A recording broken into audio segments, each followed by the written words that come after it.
같이 기도함으로 시작하겠습니다.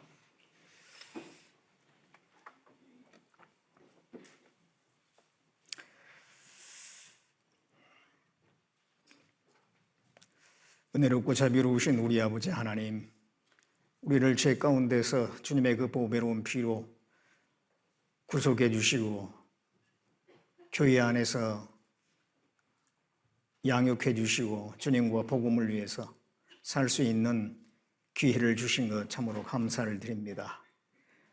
우리에게 참된 자유와 평강과 기쁨과 소망을 주신 하나님, 우리 나머지 생에 하나님께로부터 받은 은혜에 합당한 삶을 살 수 있도록, 그 은혜에 보답하는 삶을 살 수 있도록 또 인도해 주시고 가르쳐 주시고 붙들어 주시길 원합니다.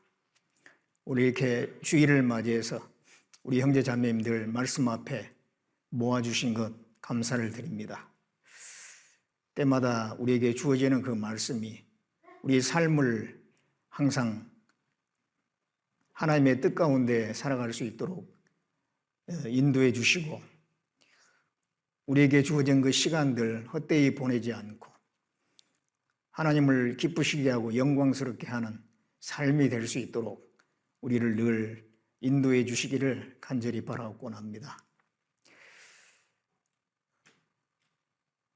우리 가운데 여러 가지 고난과 어려움 속에 있는 분들, 하나님께서 그 모든 사정과 형편을 아시오매 합당하신 은혜로 인도해 주시고, 어떤 상황에서도 좌절하지 않고 낙심하지 않고 주님을 바라보며 그 말씀에서 답을 얻으며 또 힘을 얻어서 더욱더 나머지 생에 주님과 복음을 위해서 살아갈 수 있도록 더 많은 기회를 주시고 또 모든 그 고난에서 건져주시기를 간절히 바라곤 합니다. 국내와 해외 여러 지역에 복음의 말씀이 전해지고 있습니다.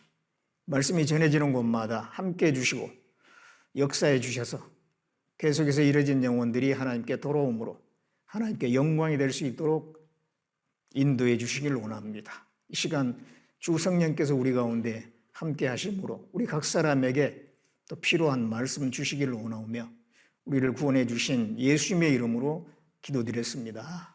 아멘. 같이 고린도후서 5장을 보겠습니다.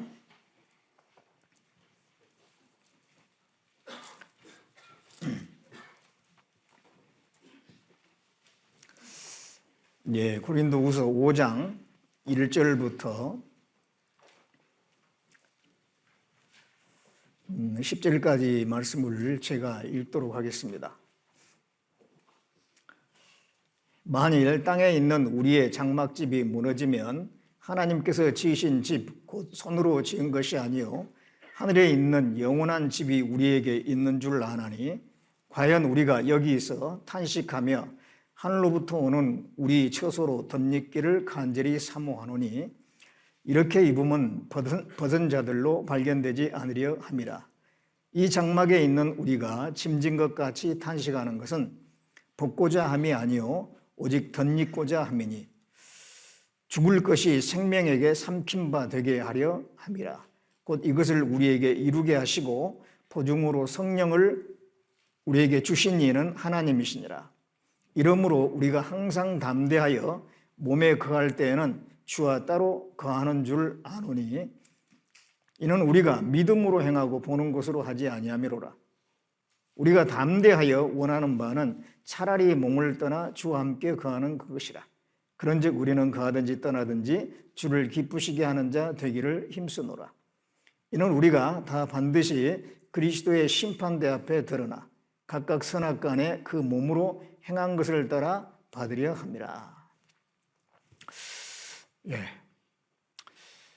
우리가 이제 연말 연시의 그런 시점에 있는데요. 한 해를 보내고 또 새로운 한 해를 맞이하는 그런 시점에 우리가 있습니다. 한 해를 보내고 또 새로운 한 해를 맞이하는 그런 일을 우리는 여러 번 해왔지 않습니까? 앞으로도 또 그렇게 할 거고, 그러다가 이제 이 세상을 떠나서 영원한 세계로 옮겨가게 될 겁니다. 그래서 이 세상 이후에 영원한 세계에 대한 우리는 소망이 있습니다. 소망. 오늘은 그 소망에 대해서, 그리고 주님 앞에 갔을 때 우리가 어떻게 살았느냐에 따라서 또 계산하는 거 있기 때문에 그리스도의 심판대라고 합니다. 그 두 가지에 대해서 좀 생각을 해보려고 합니다. 이 소망이라고 하는 것은 바라는 바, 기대하는 바라고 하는 뜻을 가지고 있죠. 사람은 뭔가를 기대하면서 살아갑니다. 어린아이는 어린아이대로, 청년은 청년대로, 또 성인들은 성인대로 뭔가 이렇게 마음속에 바라는 게 있잖아요. 어린아이들 같으면 아버지가 이제 저녁에 들어갈 때 네가 좋아하는 어떤 선물을 사가지고 들어간다. 미리 전화를 한다든가 그렇게 하게 되면 그 아이는 아버지 들어올 때까지 잠이 와도 잠자지 않고 기웃고 깨 있죠.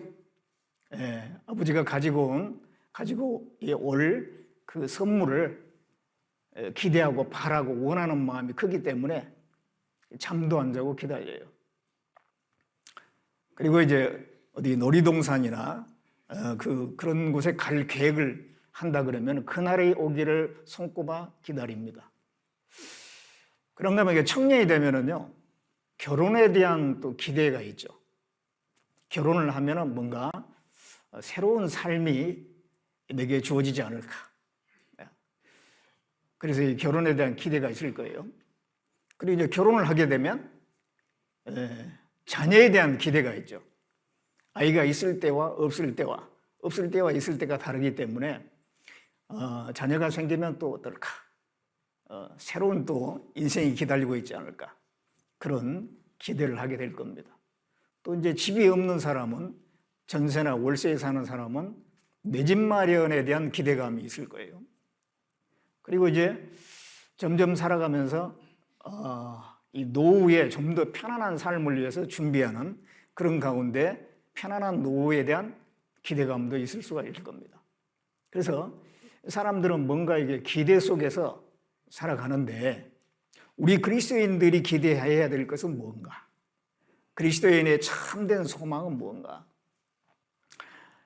그리스도인의 그 소망은 이 땅에 있는 게 아니죠.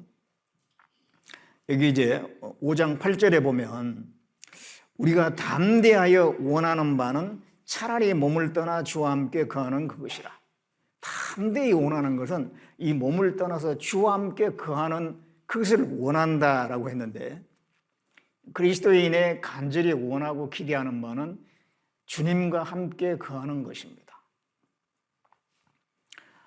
이 땅에서 우리가 이제 어느 정도 10년, 20년, 50년, 60년 이렇게 살다 보면은요, 뭔가 기대를 가지고 살았지만은 이 땅에서는 채워지지 않는다는 걸 압니다.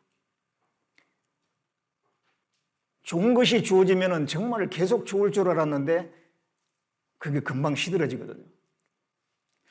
그러면서 이제 인생을 살면 살수록 이 세상에는 좋은 것이 없구나, 수고와 슬픔뿐이구나, 그걸 이제 점점 말하게 되죠.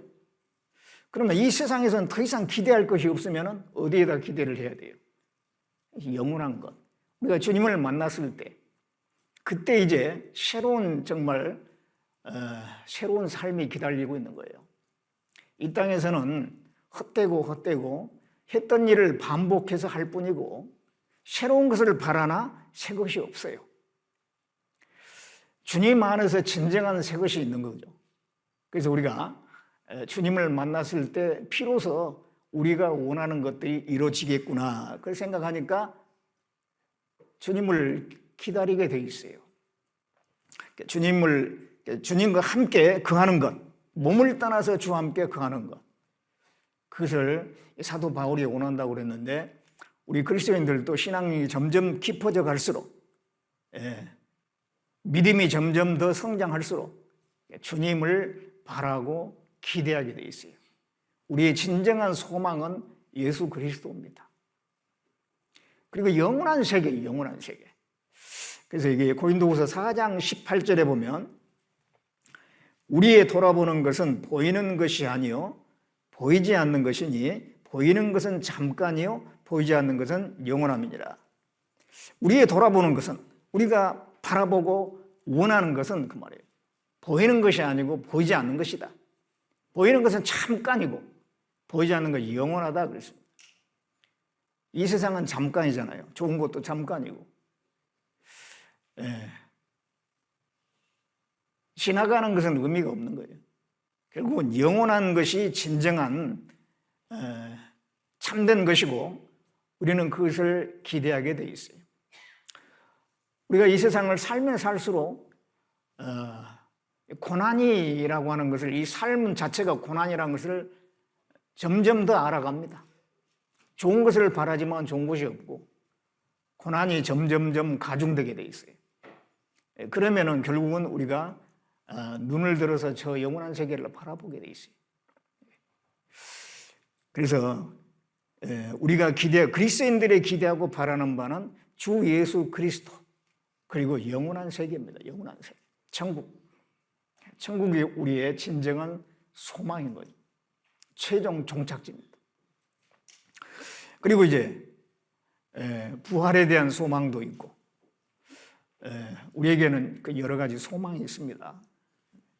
이게 이제 5장 1절에 보면 만일 땅에 있는 우리의 장막집이 무너지면 하나님께서 지으신 집 곧 손으로 지은 것이 아니요 하늘에 있는 영원한 집이 우리에게 있는 줄 아나니. 이 땅에 있는 우리의 장막집이 무너진다라고 하는 것은 우리가 살고 있는 뭐 단독주택이나 아니면 아파트나 그걸 얘기하는 게 아닙니다. 이 땅에 있는 장막집이라고 하는 것은 우리 육체를 얘기하는 겁니다. 하늘에 있는 영원한 집은 하나님이 새로 입혀주는 영원한 몸을 얘기하는 거예요. 이 장막이 현재 우리가 살고 있는 이 육체입니다. 나는 내 영혼이죠. 그 영혼이 사는 이 몸이라고 하는 건 영혼이 사는 집에 불과한 겁니다. 자, 이 장막, 그 베드로후서 1장 14절에 보면 베드로도 그런 표현을 했죠. 내가 이 장막을 벗을 날이 임박했다. 그것은 죽을 때가 다 됐다. 그것을 그렇게 표현했어요. 이 장막, 이 몸을 벗을 날이 가깝다. 몸을 장막이라고 했어요. 그래서 이 땅에 있는 장막집이 무너지면 그랬는데 우리 몸이라고 하는 것은 점점 세잔해 가죠. 점점 후패져 갑니다. 점점 말라갑니다. 사람은 결국은 이게 말라 죽는 거거든요. 이 봄에는 풀이 파릇파릇하게 올라오잖아요. 그러다가 나중에는 점점 말라지죠. 그리고 이제 시들어 버린 겁니다. 사람도 마찬가지예요. 어린아이는 그 몸의 수분이 거의 한 80%, 90% 될 것 같아요. 그러다가 이제 성인이 되면은 한 70% 되거든요. 몸에 함유하고 있는 수분이. 그러다가 이제 나이가 더 들잖아요. 그럼 60%. 그 이하로도 떨어질 수가 있을 거예요. 그러면 점점점 이제 몸에서 이 습기가 수분이 빠지니까 얼굴도 쭈글쭈글해지고 골이 패이고 그리고 이제 수분이 빠지니까 여기저기 막 가렵고 그래요. 어르신들 막 몸이 여기저기 가렵고 그러잖아요. 그게 이제 점점 물기가 빠져나가서 말라가는 겁니다. 그러다 결국은 그 풀이 이제 말라가지고 땅 속에 들어가는 것처럼 사람 육체가 나중에는 이제 땅에 묻히게 되는 겁니다. 그래서 이 육체는 점점 쇠잔해 가고 후패해져 가고 풀처럼 마르다가 결국은 죽게 돼 있어요. 근데 우리 그리스도인들에게는 소망이 있죠. 그래서 우리의 장막집이 땅에 있는 우리의 장막집이 무너지면은 하나님께서 영원한 집을 우리에게 주신다고 그랬어요. 하늘에 있는 영원한 집이 우리에게 있는 줄 안다. 나중에 우리는 부활할 것이고 그때에 그 영원한 집으로 하나님께서 우리에게 입혀 주시는 겁니다. 그런 소망을 우리가 가지고 있고요. 그렇기 때문에 우리가 그날을 사모하면서 사는 거예요. 하늘에 있는 영원한 집, 그 완전한 집입니다. 신령한 집입니다. 빌립보서 3장 20절에 보면 오직 우리의 시민권은 하늘에 있는지라 거기로서 구원하는 자, 곧 주 예수 그리스도를 기다리노니 그가 만물을 자기에게 복종케 하실 수 있는 자의 역사로 우리의 낮은 몸을 자기 영광의 몸의 형체와 같이 변케 하시리라. 주님이 오시면 우리 몸이 바뀌어서 신령한 몸, 그 하늘의 영원한 집으로 바뀌게 됩니다. 지금은 낮은 몸이에요. 낮은 몸. 쉽게 피곤하고 질병도 쉽게 걸리고 이렇게 겨울철 되면은 감기 걸려가지고 고생하신 분들 계시잖아요. 참 이 감기 걸리면 불편하죠. 그런데 이 몸이라는 게 약해요. 어떤 그 바이러스가 들어오면은 이겨내면 좋은데 이길 수 없으면은 걸려가지고 또 고생을 하게 돼요. 예. 그리고 이 몸이라는 게 완전하지 못합니다. 그래서 뭔가 불편한 부분이 있거든요. 또 생긴 것도 보면 완전하지 못해요. 뭔가 삐뚤빠뚤해가지고 고구마 같기도 하고 감자 같기도 하고 이거 뭐 얼굴이 그랬거든요. 이 부분이 조금 펴졌으면 더 잘생겼을 텐데 그런 생각을 해보지만 뭐 어떻게 해요? 그렇게 타고났는데 어떻게 해요? 예, 불완전합니다. 주님 오실 때 이게 완전해지거든요. 애벌레가 나비가 되는 것처럼 그 애벌레 모양은 참 보잘것없고 그 풀을 뜯어먹고 살잖아요. 나비가 되면은 전혀 다른 모습이 되고, 그 먹는 것도 다르죠.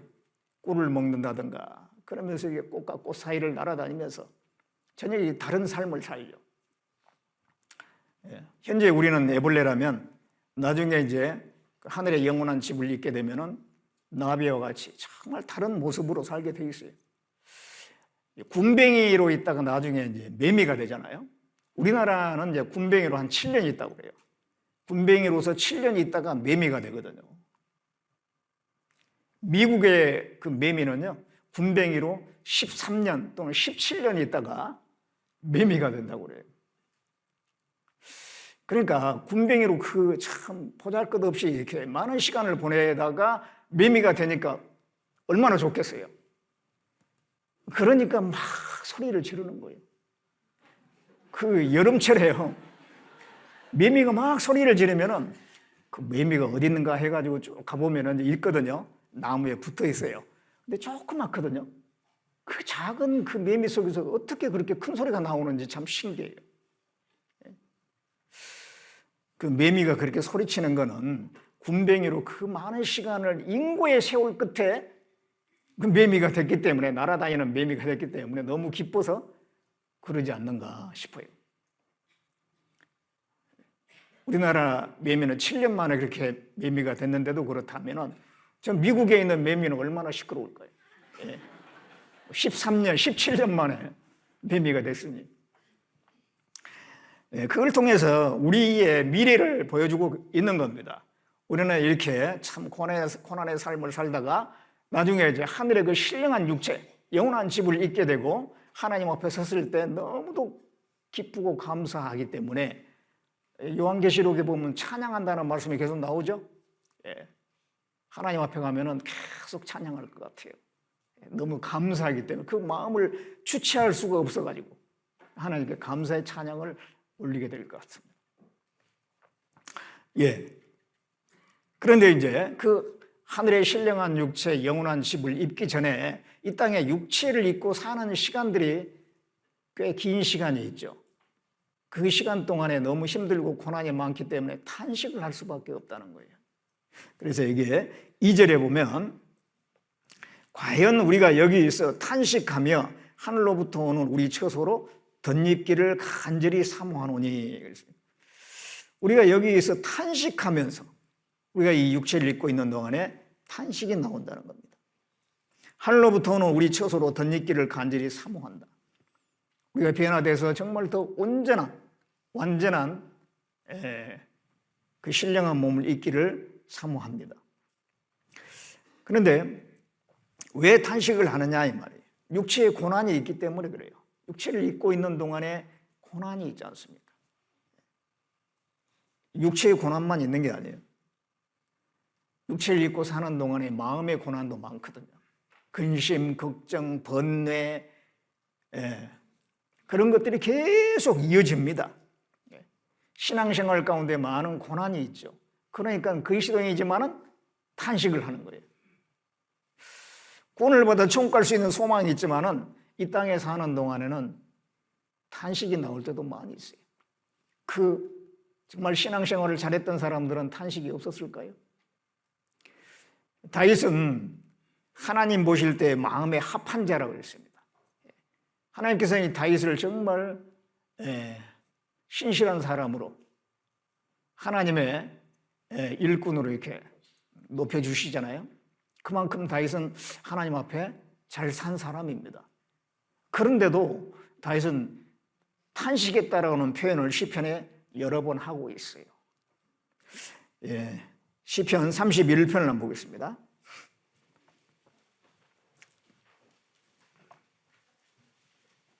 (31편) 9절에 여호와여 내 고통을 인하여 나를 긍휼히 여기소서. 내가 근심으로 눈과 혼과 몸이 쇠하였나이다. 내 생명은 슬픔으로 보내며 나의 해는 탄식으로 보내며 내 기력이 나의 취약으로 약하며 나의 뼈가 쇠하도소이다. 자, 여기 보면 이 다윗의 시인데요, 고통을 인하여, 고통이라고 그러잖아요. 또 근심으로 눈과 혼이 몸이 쇠하였나이다.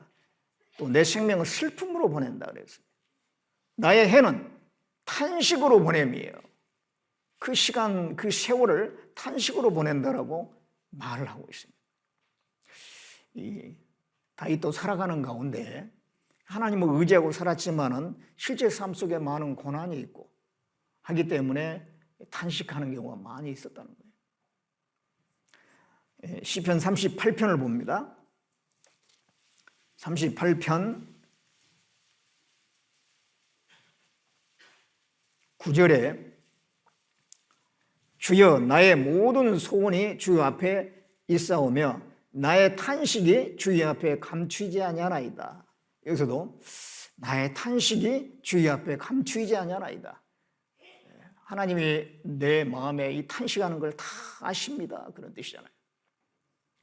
고난이 많았습니다. 고통이 많았기 때문에 그런 거예요. 또 시편 102편을 봅니다. 시편 102편에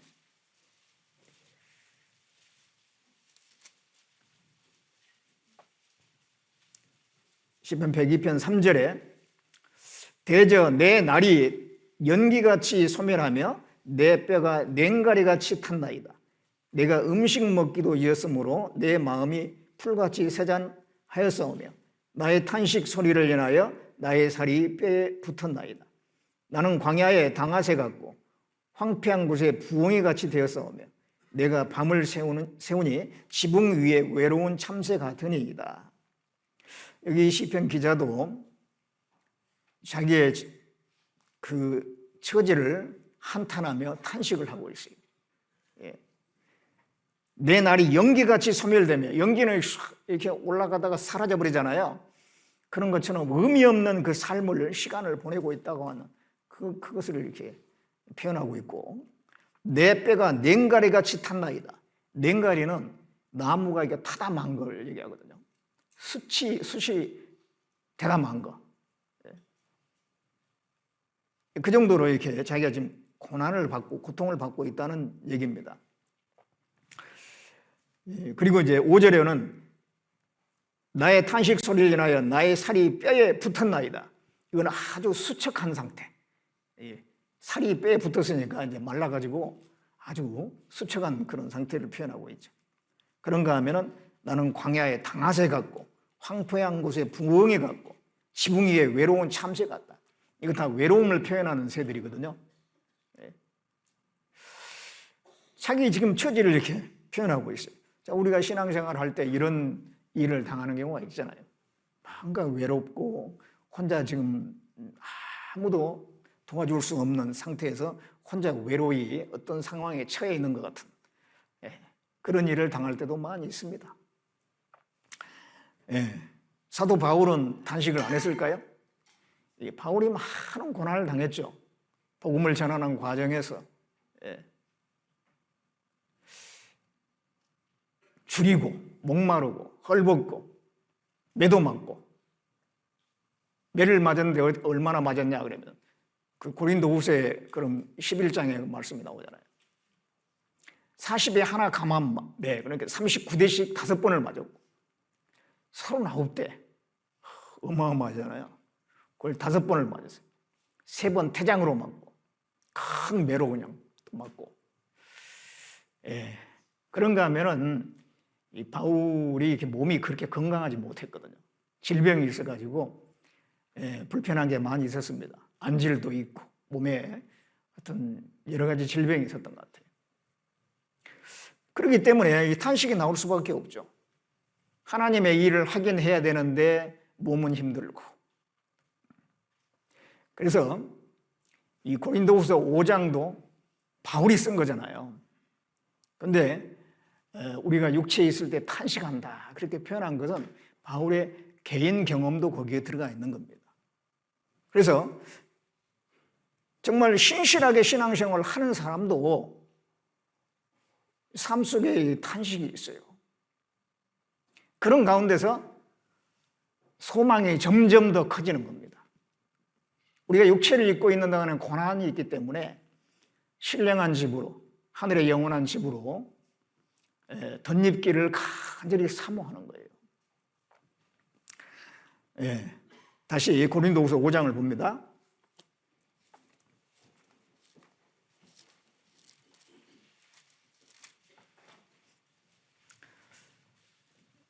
5장 2절에 과연 우리가 여기서 탄식하며 하늘로부터 오는 우리 처소로 덧입기를 간절히 사모하노니 이렇게 입음은 벗은 자들로 발견되지 않으려 함이라. 이 장막에 있는 우리가 짐진 것 같이 탄식하는 것은 벗고자 함이 아니요 오직 덧입고자 함이니 죽을 것이 생명에게 삼킨 바 되게 하려 함이라. 이 장막에 있는 우리가 짐진같이 탄식하는 것은 벗고자 함이 아니요 단지 그냥 힘들어서 신앙생활 힘드니까 빨리 죽었으면 좋겠다 그런 마음이 아니고요. 그 신령한 집으로 입는 그 소망이 점점 더 강해지는 걸 얘기하는 거예요. 그날이 빨리 왔으면 좋겠다 그런 마음이 있는 거예요. 우리는 고난을 받는다고 해가지고 너무 힘들다 빨리 갔으면 좋겠다 단지 그 고난을 회피하기 위해서 그런 마음은 또 올바른 건 아닐 겁니다. 소망이 점점 커짐으로 말미암아 주님 앞에 빨리 가고 싶은 마음, 주님을 뵙고 싶은 마음, 그 영원한 세계, 그 영광스러운 세계에 가고 싶은 마음, 그런 마음이 있는 것은 정상이죠. 이제 그런 마음으로 벗고자 하는 게 아니라 덧입기를 원하는 그 간절한 마음으로 우리는 탄식하면서 그 덧입기를 사모한다 이 말이에요. 고난이 많을수록 더욱 소망은 커집니다. 그 카타콤이라고 하는 지역이 있죠.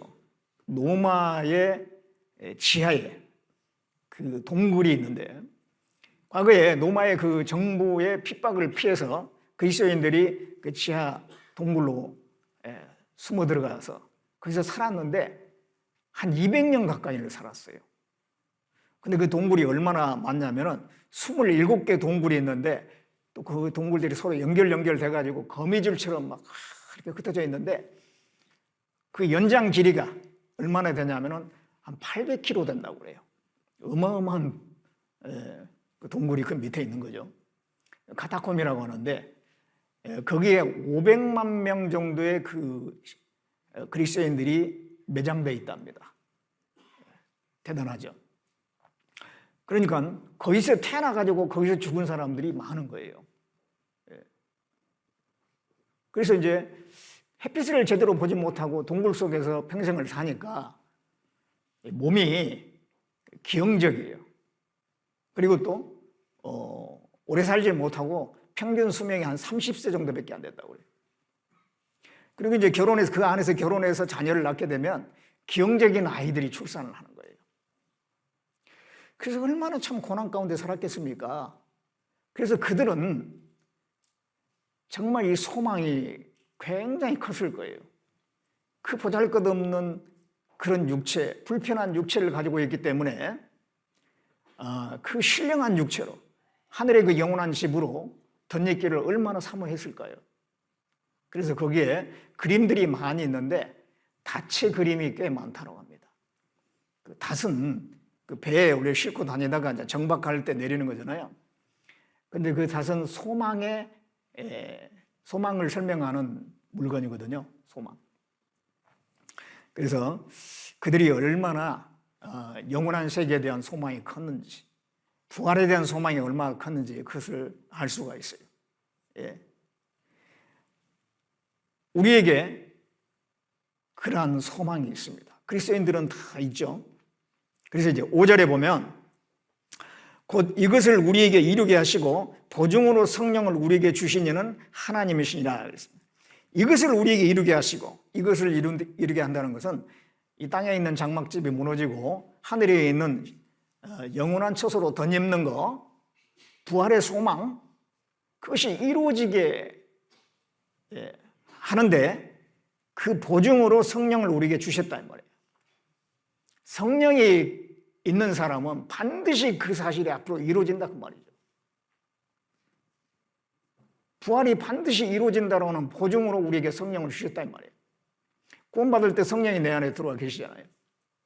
성령이 내 안에 계신다고 하는 것은 내가 부활에 참여한다는 확실한 보증이에요. 매매 계약을 한다 그러면은 계약금을 한 10% 정도 걸지 않습니까? 10%의 계약금을 거는 것은 내가 이 매매 계약을 반드시 성취할 거라고 하는 약속의 보증입니다. 뭐 경매로 어떤 물건을 산다, 부동산을 산다 그러면 한 20% 정도를 그 경납금으로 이제 내는 거거든요. 그것은 내가 이 물건을 반드시 사겠다라고 하는 하나의 보증인 겁니다. 그와 같은 거예요. 우리 안에 성령이 계신다라고 하는 것은 부활의 소망을 반드시 이루어지게 할 것이라고 하는 하나님께서 우리에게 하신 보증이에요. 그래서 구원받은 사람, 성령을 받은 사람은 반드시 부활에 참여가 되는 겁니다. 우리에게는 그 소망이 있잖아요. 얼마나 좋습니까? 사람들은 죽음을 절망이라고 그래요. 잠언 14장 32절에 보면 악인은 환난이 오면 엎드러진다 그랬어요. 최고의 환난 중에 최고의 환난은 죽음이거든요. 어떤 사람도 죽음이 다가오면은요 어찌할 줄 몰라요. 두려워서 그냥 벌벌 떱니다. 그래서 악인은 환난이 오면 엎드러집니다. 그러나 의인은 죽음에도 소망이 있느니라. 의인은 죽음이 와도 담담하게 맞이하지 않습니까? 우리 그리스도인들 그 죽음을 맞이하는 걸 보면은요 편안하게 담담하게 맞이해요. 천국에서 보자 그러면서 가는 거예요. 소망이 분명하니까 그런 거예요. 갈 곳이, 죽을 때 갈 곳이 있다고 하는 거. 해가 질 때 갈 집이 있으면은 해 지는 것이 걱정이 안 되잖아요. 우리나라 같은 경우는 뭐 집 없는 사람 거의 없을 거예요. 예. 해가 지면은 들어갈 집이 다 있잖아요.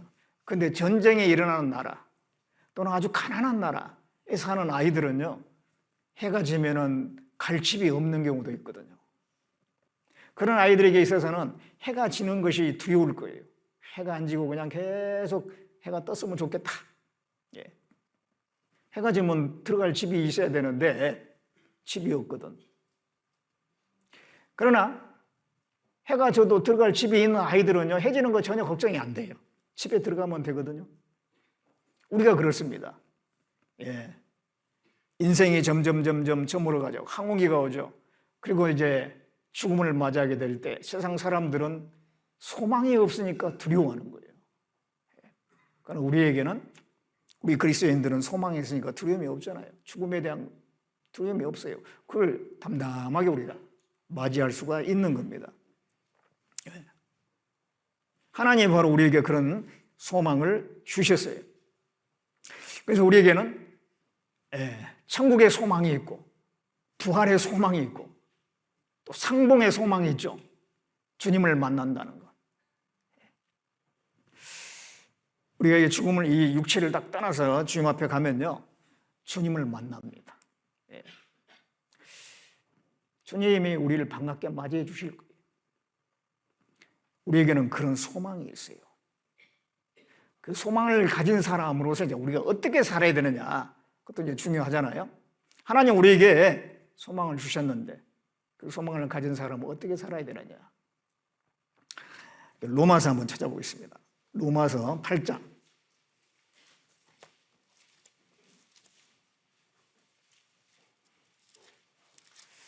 로마서 8장 24절을 보겠습니다. 24절, 25절 같이 읽어보겠습니다. 우리가 소망으로 구원을 얻었음에 보이는 소망이 소망이 아니니 보는 것을 누가 바라리요. 만일 우리가 보지 못하는 것을 바라면 참음으로 기다릴지니라. 우리가 소망으로 구원을 얻었다 그랬는데, 자, 이 구원을 받을 때 내세에 대한 생각이 없는 사람은 절대 구원을 못 받아요. 내세를 확실하게 알게 되고, 처음에는 이제 안 믿었죠. 그렇지만 성경을 배우는 가운데 성경이 사실이구나. 그러면 천국도 있고 지옥도 있구나. 그럼 내가 죽으면 지옥 갈 텐데 어떻게 하면 천국 갈 수 있지? 그런 마음이 있는 사람이 구원을 받는 거잖아요. 소망이, 전혀 내세에 대한 소망이 없는 사람은 구원을 못 받는 겁니다. 소망으로 우리가 구원을 받았어요. 뿐만 아니라 소망을 위해서 구원을 받았어요. 구원을 받았다는 건 이 천국 가기 위한 거잖아요. 구원받은 사람은 그 천국 소망이 있는 겁니다. 그러면서 보이는 소망이 소망이 아니니 보는 것을 누가 바라리요. 당장 내 눈앞에 있고 내가 가지고 있는 것을 기대하고 바라지는 않아요. 이미 내가 소유하고 있으니까. 이 보지 못하는 것을 기대하고 바라는 겁니다. 그래서 만일 우리가 보지 못하는 것을 바라면 참음으로 기다릴지니라 그랬어요. 소망이 확실한 사람은 오래 참고 길이 참는 거예요. 신앙생활에 많은 고난이 있지만 그걸 참으면서 이겨낼 수 있는 믿음이라는 게 있는 거예요. 소망은 이기게 합니다. 오래 참게 합니다. 어떤 환난이나 어려움이 와도 소망이 분명한 사람은 이기거든요. 배에 이제 배가 그냥 이렇게 항해하는 경우도 있지만 정박할 경우도 있죠. 정박할 때는 그 닻을 내리죠. 닷은 굉장히 무겁잖아요. 그것을 갖다 탁 내리면 그게 쭉 내려가 가지고 그 바다 밑에 있는 그 바다 밑에 있는 땅 있잖아요. 땅까지 내려가지고 거기 딱 박히잖아요. 그러면 이제 폭풍이 불어도 배는 필요하지 않습니다. 그 밑에 이게 다시 딱 붙들고 있기 때문에 폭풍을 이기죠. 견뎌내는 거예요. 그와 같이 우리 그리스도인들은 어디에 닷을 내리느냐? 저 천국에 닷을 내리는 거예요. 그래서 소망은 영혼의 닷이다. 히브리서 6장에 그렇게 말씀하고 있죠. 소망은 영혼의 닷 같다. 우리 영혼, 나의 닷을 어디에 내리느냐 하면 저 천국에 내려놨어요. 그러면은 이 세상에 사는 동안에 환난이나 어려움이 와도 다 지나갈 텐데, 비록 내게 죽음이 온다 할지라도 바로 내가 천국 갈 텐데, 그런 생각하게 되면 그럼 두렵지 않는 거예요. 이기게 되는 거예요. 그걸 참을 수 있게 되는 겁니다. 견뎌내게, 소망은 견디게 하는 겁니다. 만약 우리가 보지 못한 것을 바라면 참음으로 기다릴지니라. 보지 못한 것을 바라는 것이 소망인데 그 소망이 있으면 참는 거예요. 견디는 겁니다. 프레드릭 와치라는 사람이 그 화가가 그린 그림이 있어요. 아마 그 소망이라고 하는 그림인데 보신 분 계실 겁니다. 지구가 있는데 지구 위에 한 소녀가 앉아 있어요. 아무도 없어요. 혼자 앉아 있어요. 그런데 가냘픈 소녀인데 더군다나 눈까지 멀었어요. 앞을 보지 못합니다. 한 악기를, 이 비파 같은 악기를 들고 있는데 원래 그 악기 줄이 7개인데 6줄이 끊어지고 한 줄만 남았어요. 모든 게 절망적인 상태죠. 지구상에 혼자 남았고 본인은 또 가냘프고 눈까지 멀었고 또 가지고 있는 악기는 6줄이 끊어지고 한 줄만 남았고 그런데도 견디는 거예요. 그 마지막 남은 한 줄이 소망줄이거든. 소망줄. 소망이 있으면 견딘다는 거예요. 견딘다. 그 그림의 제목이 소망이거든요. 이 빅터 프랭클이라는 사람이 있는데 유대인입니다. 과거에 이제 2차 세계대전 때 유대인 수용소에 수용됐던 사람이에요. 그 빅터 프랭클이 그 수용소 속에서 많은 어려움을 당했는데 나는 기어코 살아남아야겠다. 그 삶의 의지가 아주 대단한 사람이었어요. 나는 어떻게든 이 수용소에서 살아남아가지고 어떤 절망적인 상황에서도 희망을 가지고 또 삶의 목적을 가지고 있으면 결국은 그걸 이겨내고 살아남는다라고 하는 것을 책에 써가지고 많은 그 비슷한 고난 속에 있는 사람에게 용기를 주는 사람이 되겠다. 그런 생각을 한 거예요. 그래가지고 이 수용소에서 정말 열악한 환경 속에 그 노동에서도 막 견디고 고문을 당했는데도 막 견디고 그렇게 해가지고요. 결국은 살아남았어요. 많은 사람이 죽어갈 때 그 빅터 프랭클은 끝까지 살아남은 거예요. 그리고 정말 자기가 경험한 것을 책에 썼어요. 나중에 심리학자가 돼가지고요. 그 사람이 쓴 책이 많은 사람에게 용기를 준 겁니다. 어떤 어려운 상황에서도 희망을 가지고 있고 삶의 목적을 붙들고 있고 삶의 의욕을 가지고 있으면 결국은 살아남는다라고 하는 거. 그것을 보여주는 겁니다. 그와 같이 우리 삶이 쉽지는 않지만 소망이 분명하면 이겨낼 수가 있어요. 견뎌낼 수가 있어요. 신앙생활을 하다가 탁 꼬꾸라져 가지고요. 그냥 떠나가는 분들은 소망이 작아서 그런 거예요. 천국에 대한 소망, 주님을 만나야 된다는 그 소망, 부활의 소망이 분명한 사람이 어떻게 세상으로 떠내려 가겠습니까? 표류하는 삶을 살겠습니까? 그래서 이 소망은 끝까지 견디게 만드는 거예요. 그리고 이 소망이 분명하게 되면 자꾸 위를 바라보는 삶을 살게 되어 있습니다. 골로새서 3장을 보겠습니다. 골로새서 3장 1절부터 보겠습니다.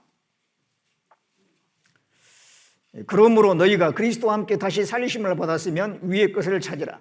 거기는 그리스도께서 하나님 우편에 앉아 계시느니라. 위의 것을 생각하고 땅의 것을 생각지 말라. 이는 너희가 죽었고 너희 생명이 그리스도와 함께 하나님 안에 감추었음이니라. 우리의 생명이신 그리스도께서 나타나실 그때에 너희도 그와 함께 영광 중에 나타나리라. 그리스도와 함께 다시 살리심을 받았으면 우리는 이제 구원받음으로 죽은 자가 아니에요. 산 자가 됐습니다. 그러면 위의 것을 찾으라 그랬습니다. 그리스도께서 다시 나타나신다. 그럼 우리는 알잖아요. 그리고 저 위에 주님이 지금 계시고 그 주님께서 나를 계속 보시고 계셔요. 나의 기도에 응답하십니다. 나와 함께 하십니다. 그리고 훗날 나를 영원한 곳으로 데려가기 위해서 다시 오십니다. 그 주님을 항상 바라보게 돼 있어요. 소망이 분명한 사람은 그 주님을 바라보게 돼 있어요. 그 주님이 우리의 소망이거든요. 우리는 장차 주님과 같이 될 거예요. 그리고 주님이 하나님 우편에 계시는데 우리도 그 자리에 앉게 됩니다. 이 세상 떠나는 날이 영광에 들어가는 날이에요. 그래서 이 사도 바울도 차라리 담대히 원하는 것은 주와 함께 거하는 것이라고 그러잖아요. 빌립보서 1장 23절에도 내가 주와 함께 있을 욕망이 크다 그랬어요. 그러나 내가 육체 가운데 있는 것이 너희에게 유익이다. 교회를 위해서는 바울이 이 땅에 있는 게 나아요. 근데 바울 자신을 위해서는 떠나서 주와 함께 있는 욕망이 크다 이 말이에요. 늘 주님을 바라봤기 때문에 주님을 고대하고 살았기 때문에 그렇습니다. 소망에 있는 사람은 위를 늘 바라보게 돼 있고 주님을 바라보게 돼 있어요. 그리고 그 주님을 기쁘게 하는 삶을 살려고 하는 겁니다. 고린도후서 5장 다시 돌아갑니다. 고린도후서 5장 8절에 우리가 담대하여 원하는 바는 차라리 몸을 떠나 주와 함께 거하는 것이라. 그런즉 우리는 거하든지 떠나든지 주를 기쁘시게 하는 자 되기를 힘쓰노라. 예. 위에 계신 주님을 바라보며 우리가 살아갈 때 주님을 기쁘시게 하는 삶을 살게 돼 있는 겁니다.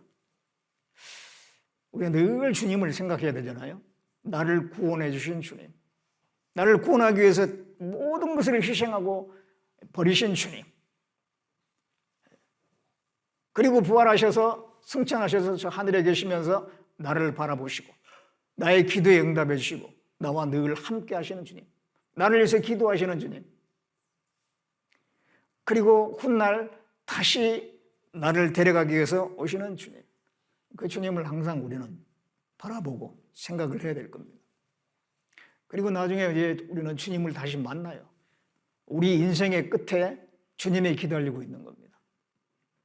반드시 우리는 주님을 다시 만나야 되잖아요. 결국은 그 주님밖에 없는 거예요. 주님과의 나의 관계는 영원합니다. 이 세상에서 인간적인 관계는 다 지나가는 거예요. 친구 관계도 지나갑니다. 그렇죠? 어렸을 적에 저도요, 친구들, 아주 친한 친구가 있었는데, 그때는 하루라도 안 만나면은 만나고 싶고 그랬어요. 늘상 만나고, 매일 만나고, 매일 만나도 할 얘기가 있고. 그런 관계가 계속 갈 줄 알았는데요, 지금은 어디 사는지도 몰라요. 어디 사는지도 몰라. 다 지나가는 관계예요, 그게. 직장 상사와의 관계?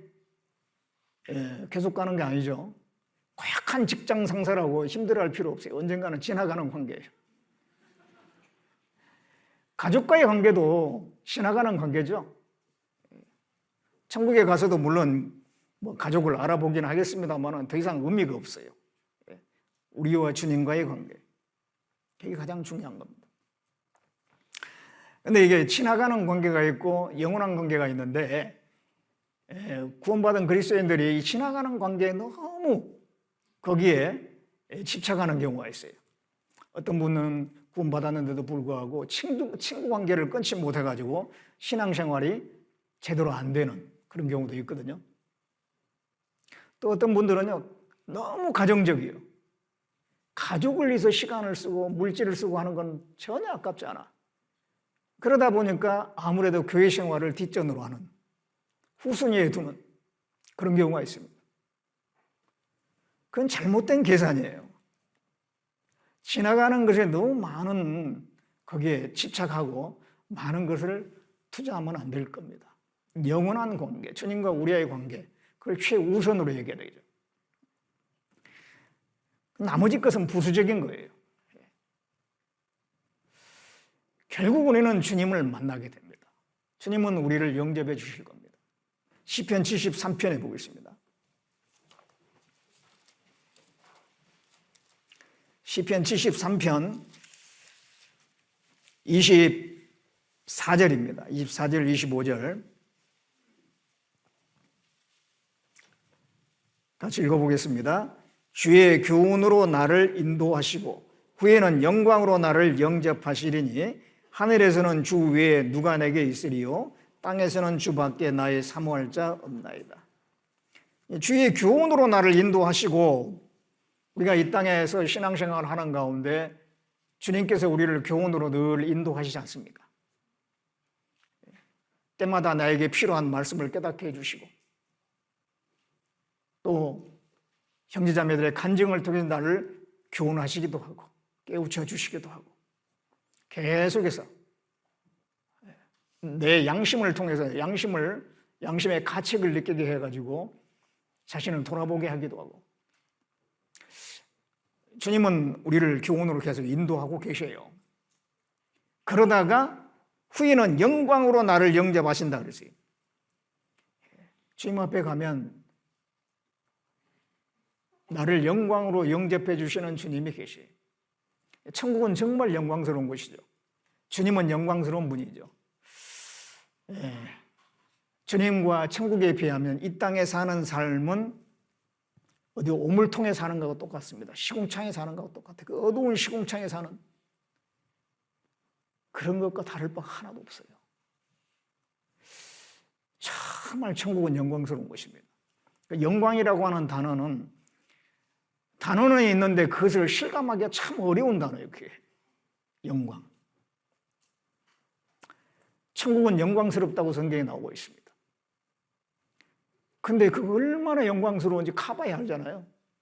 이 땅에 있는 거하고 비교한다면 성경을 통해서 보면 정말 이 땅에 있는 거는 너무 메마르고 보잘것없고 추하고 그런 오물통, 시궁창 같은 세상이에요. 우리가 이 땅을 떠나서 주님 앞에 갔을 때 정말 영광으로 우리를 영접해 주실 거예요. 그래서 죽음이라고 하는 것이 그리스도인에게는 결코 저주가 아닙니다. 축복이에요, 축복이에요. 그 영광스러운 곳으로 들어가는 거예요, 우리가. 그래서 이제 가끔 이제 어르신들이 이제 신앙생활 잘 하시다가 병을 얻어가지고 이제 침상에서 이제 죽음을 앞두고 있는 분들이 있거든요. 그런 분들이 전도인에게 와가지고 자기를 위해서 좀 말씀 좀 해달라고 그런 경우가 있어요. 저도 뭐 그렇게 한 적이 있는데 꼭 이 말씀을 합니다. 주님이 영광으로 영접해 주실 겁니다. 걱정하지 마시라고. 구원받은 게 확실하면 육체를 딱 떠나는 순간에 그때는 고통이 좀 있을지 모르겠지만은 그러나 영혼이 육체를 빠져나온 순간 주님이 기다리고 계십니다. 영광 중에 기다리고 계십니다. 걱정하지 마시라고. 그러면 이제 마음 또 편안하게 생각하시거든요. 이게 사실이잖아요. 그래서 하늘에서는 주밖에 누가 내게 있으리요? 땅에서는 주밖에 나의 사모할 자 없나이다. 하늘에서는 주 위에 누가 내게 있으리요? 천국이 아무리 아름답고 정말 휘황찬란하고 그 정말 아름다운 것들로 채워져 있을지라도요, 그게 하나님이 없다면 무슨 의미가 있겠어요? 우리가 이 땅에서 대저택, 어마어마한 그 넓은 땅에 휘황찬란한 그 저택을 나에게 준다 할지라도 거기에 들어가서 혼자 살아야 된다면 사랑하는 사람도 없고 함께 할 사람도 없고 혼자 살아야 된다면 무슨 재미가 있겠냐고요. 하늘에서는 주 위에 누가 내게 있으리요? 그런데 우리가 천국 가가지고 그 천국의 그 아름다운 것들 그게 중요한 게 아니에요. 아무리 아름다워도 시간 지나면은 그게 실증날 수도 있을 거예요. 근데 전혀 실증나지 않은 존재가 계시는데 그분이 하나님이에요. 하나님은 계속 새로운 분입니다. 영원한 분이니까요. 지혜가 무궁하다 그랬어요. 이 땅에는 지혜가 무궁한 사람 없어요. 아무리 천재고 아무리 많은 학식을 가진 사람도요, 처음에 얘기를 해보면 야, 이 사람은 도대체 얼마나 많은 걸 알고 있나, 이 사람의 지식의 정도가 얼마일까 가늠이 안 되는 경우가 있거든요. 그 정도로 많은 걸 알고 있는 사람이 있어요. 그런데 자꾸 만나서 얘기하다 보면 나중에 반복적인 얘기가 나와요. 밑은 다 떨어지거든요. 이 사람의 지식이라는 건 한계가 있습니다. 솔로몬의 지식도 한계가 있는 거예요. 그런데 하나님은 지혜가 무궁하다고 그랬기 때문에 계속 새로운 것이 나와. 그 하나님과 계속 얘기를 하면은요, 계속 새로운 것이 나오면 얼마나 재밌겠습니까? 그 하나님 앞에 있으면 기쁨이 충만한 겁니다. 기쁨이. 그래서 하늘에서는 주 외에 누가 내게 있으리요? 천국에 하나님이 계시기 때문에 천국인 거예요. 예수님이 계시니까 천국인 거예요. 우리는 그런 소망이 있습니다. 그 소망을 가지고 살 때 또 땅에서는 주밖에 나의 사모할 자가 없나이다. 이런 마음으로 살아야 되는 거예요. 결국은 나와 영원한 관계가 맺어져 있는 분은 예수 그리스도입니다. 그래서 이 땅에 있을 때도 어떤 관계보다 주님을 가장 최우선으로 여기고 주님 안에서 기뻐하고 주님을 사랑하고 그 안에서 평강과 자유와 기쁨을 누리면서 우리는 살아야 되는 겁니다. 주님과 관련된 것만이 가치가 있는 거예요. 그래서 우리는 오직 성경, 성경은 그리스도, 예수 그리스도를 증거하거든요. 오직 성경 중심으로 살아야 됩니다. 성경을 사모하고 오직 예수, 예수님을 본받고 따르고 전하는 거예요. 오직 교회, 교회는 그리스도의 몸입니다. 오직 전도, 그 십자가의 복음을 전하는 것이 주님에게 기쁨이거든요. 오직 성경, 오직 예수님, 오직 교회, 오직 전도, 거기에 마음을 두고 산다면 가장 정상적인 삶이고 가치 있는 삶이 될 겁니다. 그래서 이 소망이 있는 사람은 그렇게 살아야 되는 거예요. 그렇게 살다가 주님 앞에 가게 되면 그 삶에 대해서 다 계산을 해요.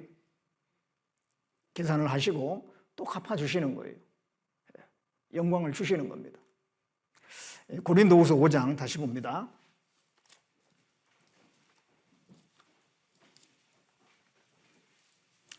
5장 10절에 이는 우리가 다 반드시 그리스도의 심판대 앞에 드러나 각각 선악간에 그 몸으로 행한 것을 따라 받으려 함이라. 그리스도의 심판대 앞에 드러난다 그랬는데 심판이 두 종류가 있죠. 디모데후서 4장 1절에 보면 산자와 죽은 자를 심판한다고 그랬어요. 또 다른 곳에 보면 의인과 악인을 심판한다고 그랬어요. 악인의 심판, 죽은 자의 심판은 지옥 갈 사람을 이제 심판하는데요. 지옥 갈 사람도 죄 짓는 정도가 다르기 때문에 그게 심판해가지고 지옥에 보내는 겁니다.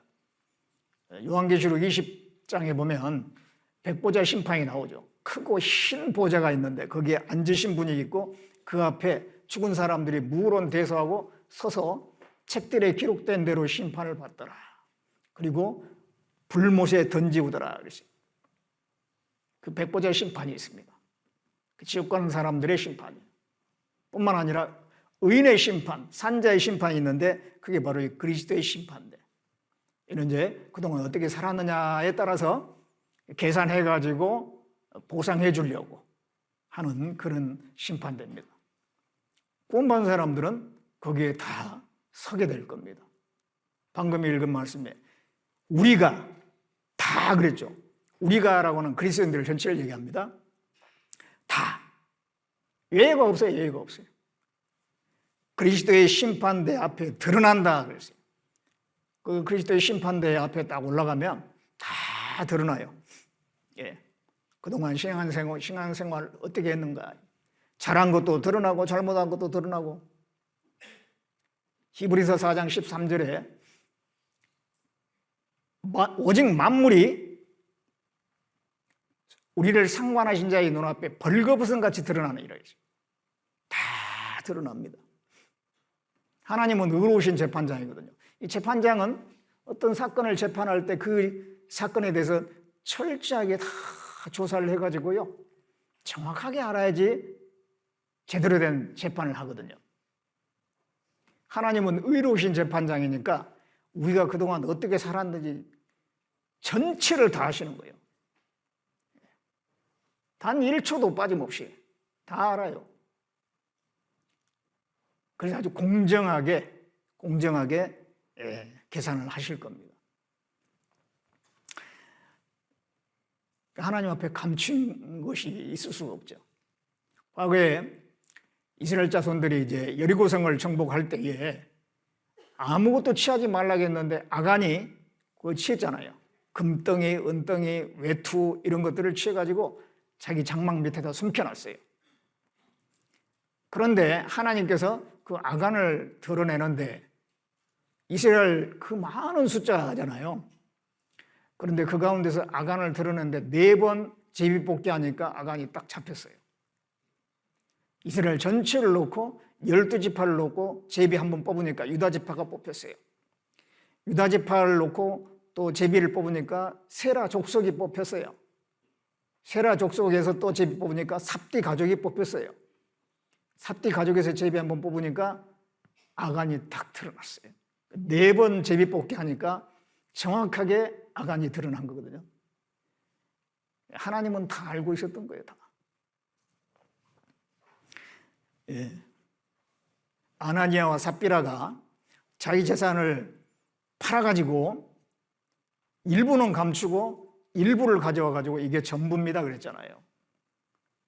그랬을 때 베드로가 성령의 도움으로 그걸 정확히 간파를 했어요. 이게 적게 바쳤다는 그게 문제가 아니고요. 뭐 안 바쳐도 돼요. 절반만 바쳐도 돼요. 솔직히 말을 해야 되거든요. 이거 절반입니다. 사실 나머지는 저는 믿음이 좀 부족해가지고요. 그냥 나머지는 제가 놔뒀습니다. 절반만 갖고 왔습니다. 죄송합니다. 그러면 되거든요. 그런데 일부를 내면서 전체인 것처럼 얘기를 했거든요. 그건 교회를 속이는 거였어요. 아무도 모를 텐데 하나님은 아시잖아요. 성령께서 베드로에게 그걸 가르쳐줬어요.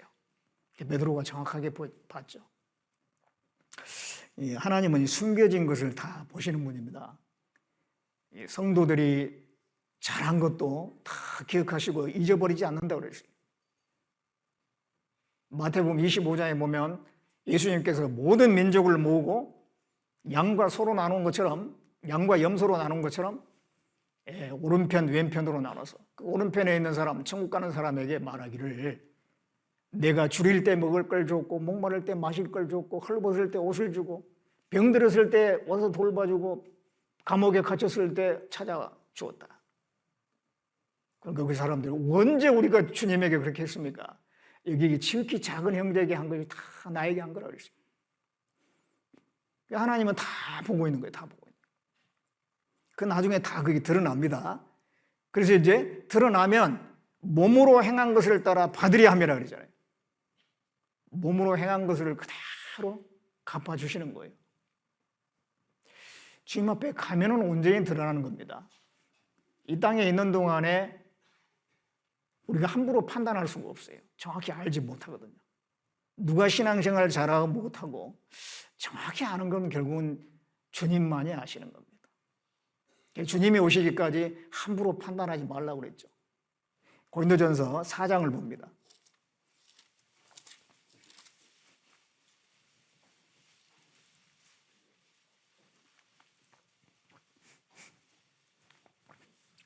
사장 5절에 같이 읽어보겠습니다. 그러므로 때가 이르기 전 곧 주께서 오시기까지 아무도 판단하지 말라. 그가 어둠에 감추인 것들을 드러내고 마음의 뜻을 나타내시리니 그때 각 사람에게 하나님께로부터 칭찬이 있으리라. 주께서 오시기까지 아무것도 판단하지 말라. 주님이 나중에 다 드러내시고 칭찬을 하실 겁니다. 우리가 이 땅에 있는 동안에 섣부른 판단을 하는 경우가 있거든요. 참 그 조심해야 돼요. 교회를 판단하는 것 조심해야 되거든요. 그 교회가 복음이 전해지고 그 교회를 통해서 하나님의 역사가 나타난다면 좀 부족한 것이 있어도 하나님이 쓰시고 계시기 때문에 함부로 판단하면 안 되는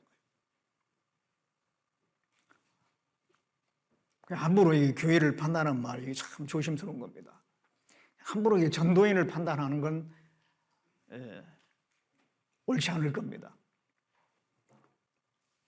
왜냐하면 그 사정을 다 알 수가 없잖아요. 그 판단하는 사람이 전도인이 돼봤을까요? 그런 적이 없거든요. 그 심정을 알 수가 없을 거예요. 어떤 어려움이 있는지. 왜 함부로 판단하면 안 되거든요. 이몬을 함부로 판단하면 안 돼요. 나름대로 다 열심히 하려고 하는데 어떤 사정이 있어서 그러지 못하는 경우도 있고. 그렇기 때문에 이혼을 함부로 판단하지도 말고 형제 자매를 함부로 판단하면 안 돼요. 왜냐하면 내가 그 모든 사정을 아는 게 아니거든요. 하나님은 전지전능하셔서 모든 걸 아시지만 나는 하나님처럼 그렇게 알 수가 없어요. 사람의 마음과 그 사정과 형편을 알 수가 없다는 거예요. 그리고 판단하는 것은 하나님이 하실 일이에요. 우리가 누군가를 판단하고 정죄한다는 건 하나님이 위치 앉은 거거든요. 그건 위치 이탈이에요. 우리는 하나님의 판단을 받는 사람이지 내가 판단하는 입장이 될 사람이 아니거든요. 입법자와 재판자는 한 분이시니 하나님이시라고 그랬어요. 우리가 그래서 함부로 이렇게 판단하면 안 되고요. 주님이 오실 때에 어둠에 감추인 것을 다 드러내고 그 마음의 뜻을 나타내신다 그랬어요. 그리고 각 사람에게 칭찬을 하시는 거예요.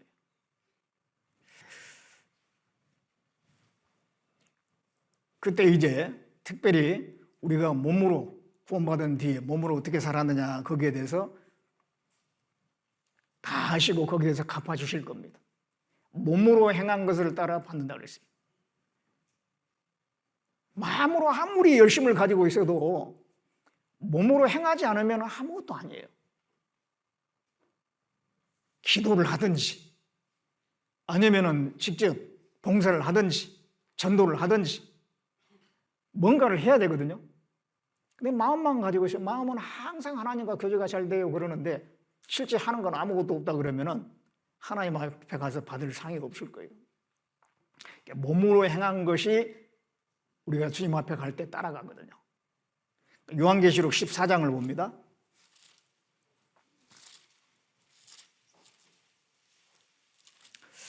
요한계시록 14장 13절에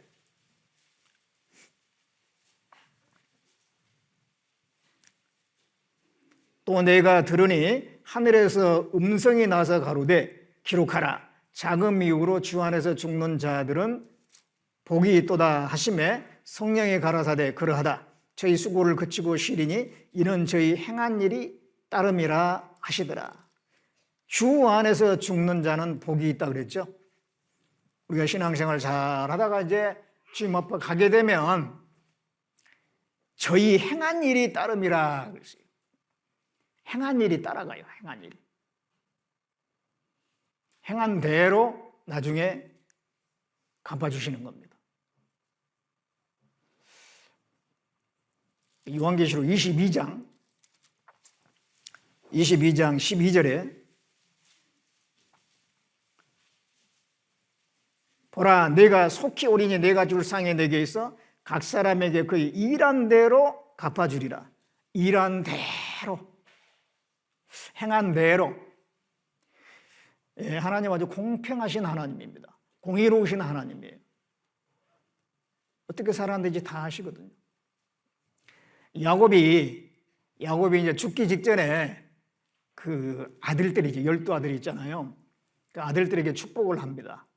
축복만 하는 게 아니라 저주도 해요. 죽기 직전에 이제 아들들을 모아놓고요.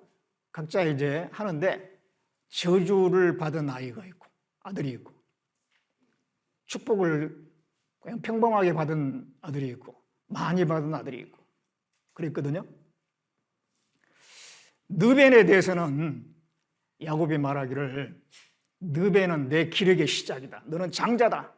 그런데 탁월하게 되지 못할 것이다. 너는 물에 끓은 것 같았다. 물이 끓어가지고 넘치는 것처럼 자기의 이 정욕을 절제하지 못해가지고 계모와 불륜을 저지르는 그런 일이 있었잖아요. 이 야곱이 그거 다 알고 있는 거예요. 탁월하게 되지 못한다라고 하는 저주입니다. 느베는 장자로서 그 많은 권리를 누릴 수가 있어야지 마땅할 건데 그러지 못했어요. 장자권을 뺏겨버렸어요. 탁월하게 되지 못했어요. 야곱은 그 모든 걸 다 알고 있는 거예요. 그래가지고 거기에 합당한 대가를 지불하는 겁니다. 그리고 유다에 대해서는 큰 축복을 합니다. 그리고 그 유다를 통해서 그리스도가 오게 될 것을 예언을 합니다. 원래 유다는요, 요셉을 파는 데 앞장섰던 형이거든요. 잘못했죠. 원래는 이 유다가 좀 좋은 사람이 아니었어요. 그런데 나중에 철저하게 자기 인생의 고난을 경험하면서요, 철저히 회개하고 사람이 바뀌었어요. 처음에는 아버지의 마음도 헤아릴 줄 모르고 그랬는데 나중에 이제 바뀐 뒤에는요, 참 아버지의 마음을 헤아릴 줄 알고 아버지를 사랑하고 그런 사람이 됐습니다. 그래서 이제 형제간들이 양식을 구하기 위해서 이집트로 내려갔을 때 요셉이 이제 자기를 숨기고 그들을 좀 막 시험을 했잖아요. 그랬을 때 이제 베냐민을 데리고 갔는데 베냐민의 자루에서 은장이 나왔어요. 그래서 그 총리가 말하죠. 그 베냐민 한 사람 여기 이집트에 남겨놓고 너희들 다 올라가라. 어떻게 나온가 보려고 했더니 유다가 나서가지고요, 차라리 내가 있겠다. 이 베냐민을 꼭 데려가야 된다. 그렇지 않으면 아버지가 너무 슬퍼할 거다. 그러면서 막 사정사정을 하거든요. 유다가 옛날은 완전히 다른 겁니다. 요셉을 팔을 때는 인정사정 없이 팔아버렸지만 이제 사람이 달라졌어요. 그 베냐민을 키우고 데려가야 되겠다. 자기가 대신 이집트에서 감옥살이 하겠다는 거예요. 그런 내용을 야곱이 다 알거든요. 그렇기 때문에 유다에게 축복을 한 겁니다. 그리고 요셉에게도 많은 축복을 해줬죠. 자, 그런 걸 보면요, 이 아버지 야곱은 자식들이 어떻게 살았는지 다 아는 거예요. 거기에 합당한 상과 벌을 주는 겁니다. 하나님이 우리의 모든 걸 다 아셔요. 누가복음 19장에 보면 문화비유가 나오죠. 주인이 종 10명을 불러서 한 문화씩 주고 장사해라. 왕위를 내가 받아가지고 올 때까지 너희 장사해라. 나중에 왕위를 받아가지고 왔어요. 그래가지고 어떻게 장사했는가 봤더니 한 문화로 10문화 남긴 사람이 있고 5문화 남긴 사람이 있고 한 문화 그대로 가지고 있는 사람.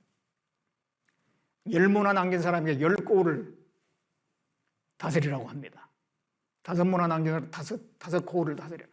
한 문화 그대로 가져온 사람은 장사 안 했잖아요. 그 한 문화를 10문화 있는 사람에게 주어라 그랬어요. 각각 다르게 그 갚아주는 그런 일이 있잖아요. 예수님을 설명합니다. 예수님은 왕위를 받아가지고 나중에 오시잖아요. 만왕의 왕으로 오셔가지고 우리에게 그 상급을 주시는데 각각 다르게 주신다 그 말이에요. 행한 대로 갚아주십니다. 고린도전서 3장에 보면 터를 닦고 거기 위에다 집을 짓는 내용이 나오죠. 집을 짓는데 금은 보소로 짓는 사람이 있고 나무 풀집으로 짓는 사람이 있어요. 그 이제 신앙생활을 설명하는데 거기에 이제 불이 지나갑니다. 불이 지나갔을 때에 나무 풀집으로 지은 건 다 타버려요. 없어져 버립니다. 금은 보석은 남습니다.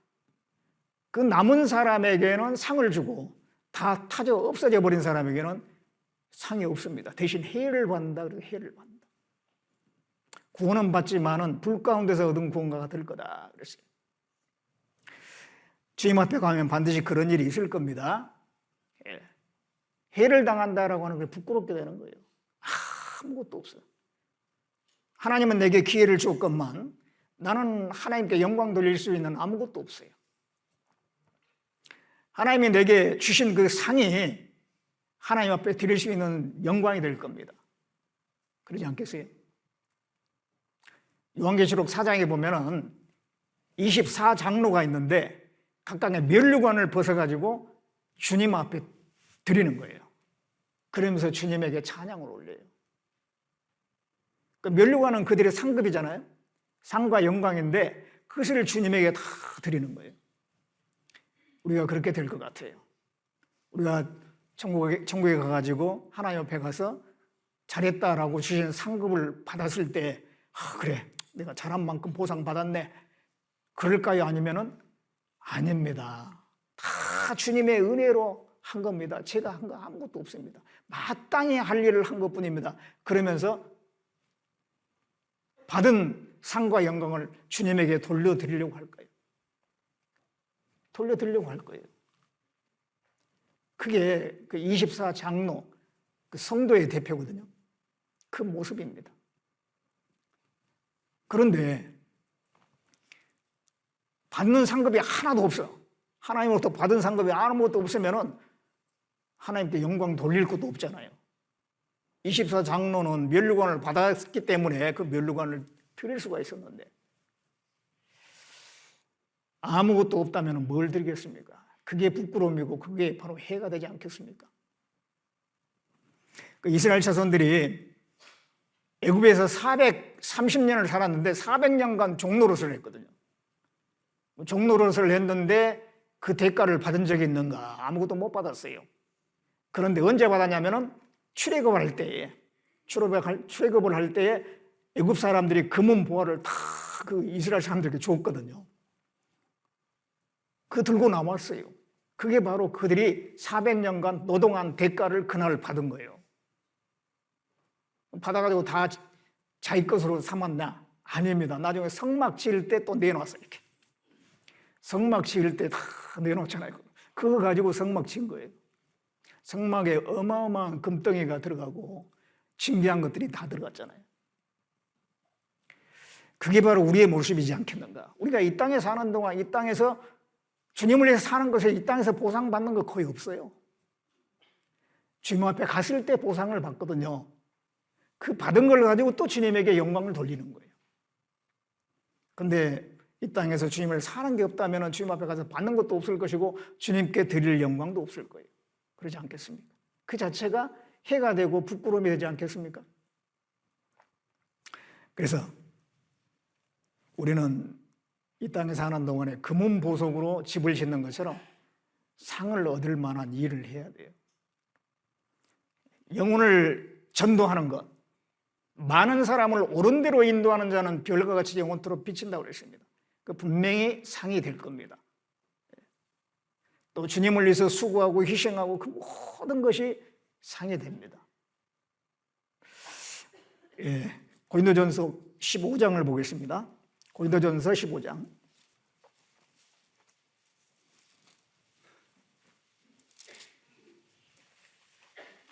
15장 58절입니다.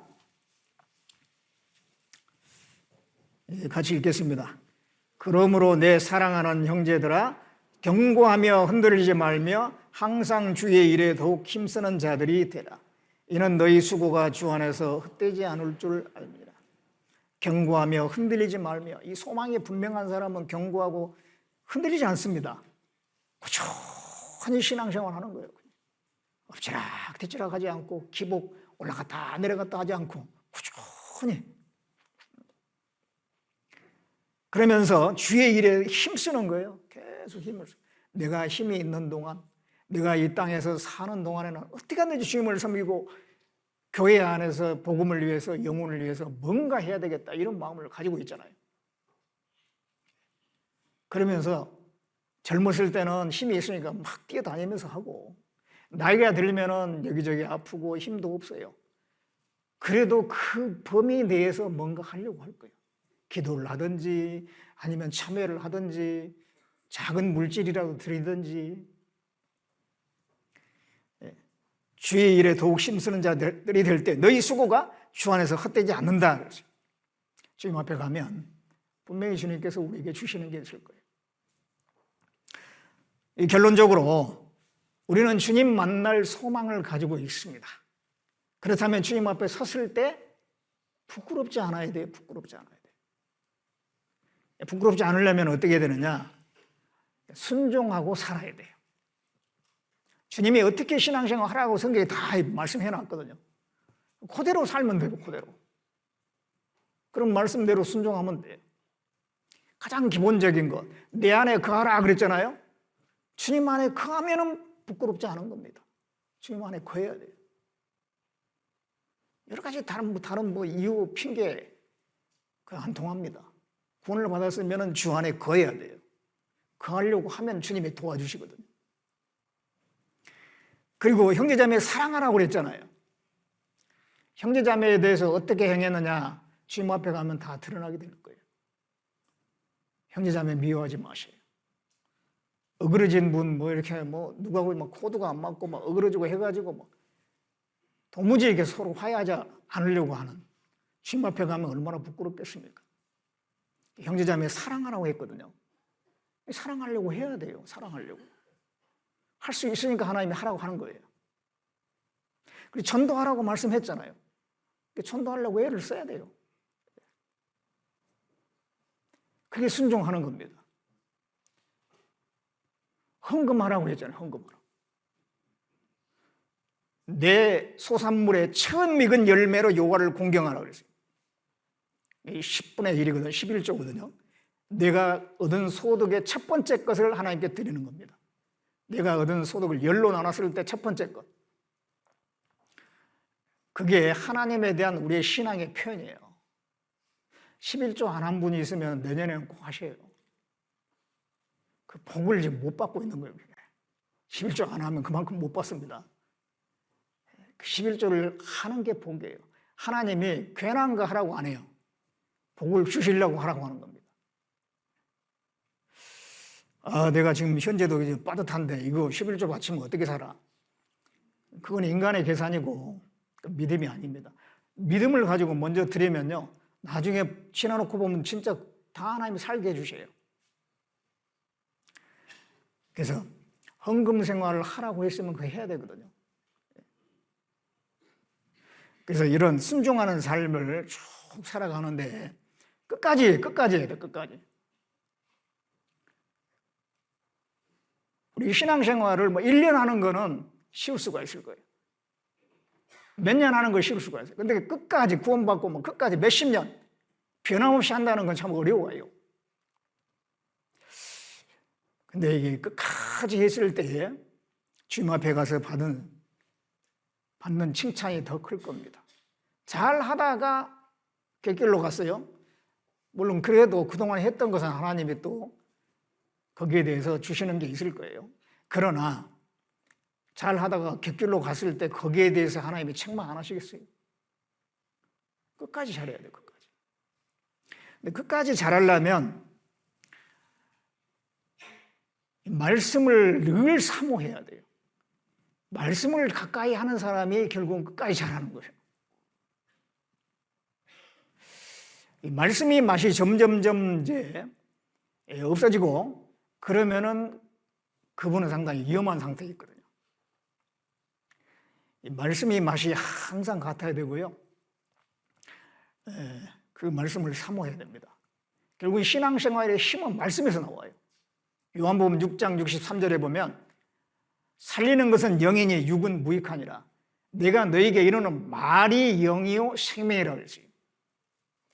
그 말씀이 바로 영이고 생명이라고 했습니다. 우리 신앙생활의 힘은 말씀에서 나와요. 근데 이 사탄 마귀는 자꾸 말씀에서 멀어지게 만드는 거예요. 우리 성경을 가까이 하고 또 주일날 수요일날 말씀 듣는 거 그걸 꾸준히 해야 되고 이번에 이제 동계수련회 있잖아요. 동계수련회 이게 다 참석해서 그 말씀을 들으려고 해야 돼요. 하나님은 사모하는 영혼을 만족해 하신다고 했어요. 그 말씀을 사모할 때 하나님이 주시는 거예요. 그래서 정말 이 말씀을 끝까지 사모한다면 그 사람의 신앙은 끝까지 갈 겁니다.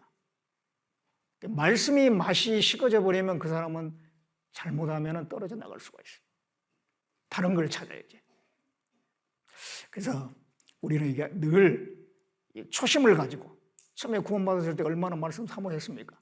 그 마음을 가지고 끝까지 말씀을 사모하시고 이번에 동계수련회 있는데 동계수련회 말씀도 기대하는 마음을 가지고 들으시고 그리고 내년에 성경을 읽는 거, 기도하는 거 이런 경건 습관을 꾸준하게 잘 실천하시면 좋겠습니다. 그래서 우리가 끝까지 순종하는 가운데 주님 앞에 섰을 때 부끄럽지 않는 그런 삶이 됐으면 좋겠습니다. 기도하겠습니다.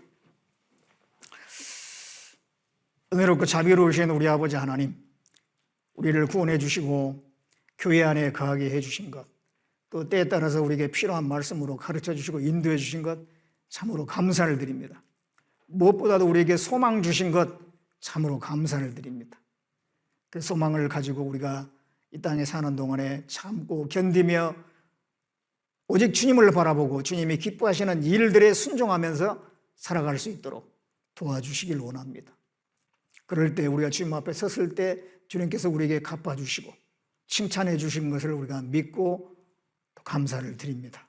우리 중에 한 사람도 도중에 어그러지거나 잘못되지 않냐고 끝까지 신앙을 지키며 하나님을 기쁘시게 하는 삶을 살 수 있도록 도와주시고, 이번 동계 수련회 이제 며칠 남지 않았습니다. 주님께서 함께해 주셔서 정말 은혜롭고 유익한 그런 시간들이 될 수 있도록 역사해 주시길 원합니다. 모든 것 주님께 의지하며 우리를 구원해 주신 예수님의 이름으로 기도드렸습니다. 아멘.